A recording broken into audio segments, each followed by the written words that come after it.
In this edition of 3 Top Picks, David Pace from Greencape is talking about companies in 3 quite distinct areas. There's a property developer, there's a packaging company, and there's also another one in building and construction materials. So James Hardie is, for the most part, a US housing play. So dealing with the macro first, I mean, one of the sort of conundrums in thinking about US housing is we're 9 to 10 years into a US housing recovery now.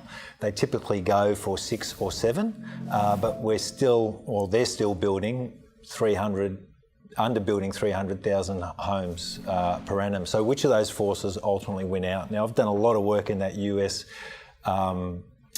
building materials channel, and the conclusion I've come to is that whilst we're 9 to 10 years in, the millennials who effectively stayed home for 7 or 8 years are only 2 to 3 years in. So my view would be that there's a longer tail to the US housing recovery and still has legs.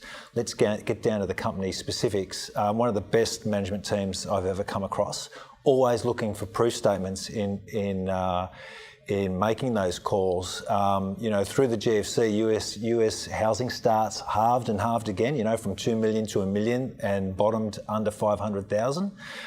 James Hardie actually maintained and even grew margins through that period.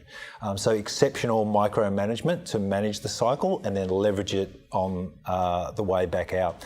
Let's talk about the business and what a powerful franchise it is and how sort of proprietary the product is.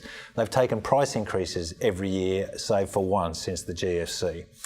Hardie spend more on R&D than their next largest competitor has in revenue. So as long as they're spending that efficiently, they stay 1 or 2 steps ahead of the product development curve. They've also been able to take price increases every year since the GFC, bar one. Again, that says a lot about the proprietary nature of the sort of product set. James Hardie have 90% of the category share of fibre cement siding, and fibre cement siding is 20% of the US siding market. And Hardies are very confident that they can get that to 35% over time and retain their 90% share. Now, if you do that, you can very easily conceive of valuations towards $30 relative to the $23 today. What I like about Lendlease is that they've carved out what I think is world's best practice in urban regeneration development. Barangaroo is probably the best reference point for Australian investors, but they've been busy building like projects in the UK and in Asia, and now in the US. And one of the real powers of the Lendlease model for me is that it's an integrated player.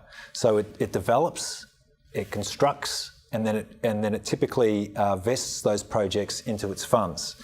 The power of that is that it liberates capital to invest into the next project, but also develops an ongoing sort of revenue stream.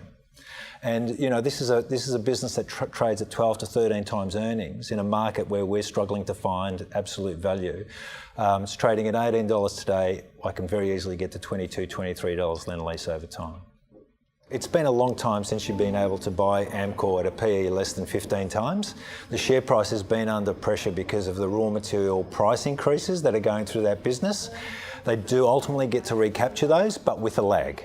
And so we think that there are inbuilt earnings waves to come through this business over the next 2 to 3 years, not only recapturing those raw material price increases, but also leveraging a lot of the efficiency drive that's been going on in that business to hold margins flat over the last little while in the face of those raw material price increases. So this is a proven business, a proven management team that you're getting to buy cheaply today.